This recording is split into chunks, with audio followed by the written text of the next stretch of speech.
Let's now I will explain how to make clips. For example, take on our project, just open it.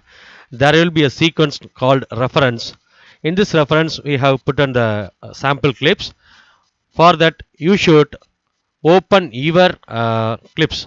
For example, I will show how to open your clips. The main sequence was our clip, and the reference sequence was the our major clips.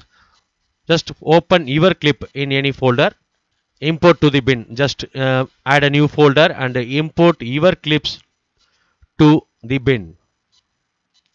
Just I'm adding it. Select the reference sequence and put your clips on the top of the our clips. For example, I am putting the clips on video 2v. Now the main sequence will be changed.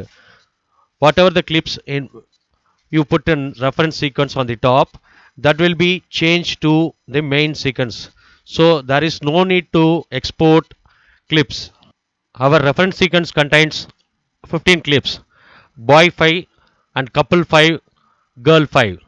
We just replace it and see the main reference.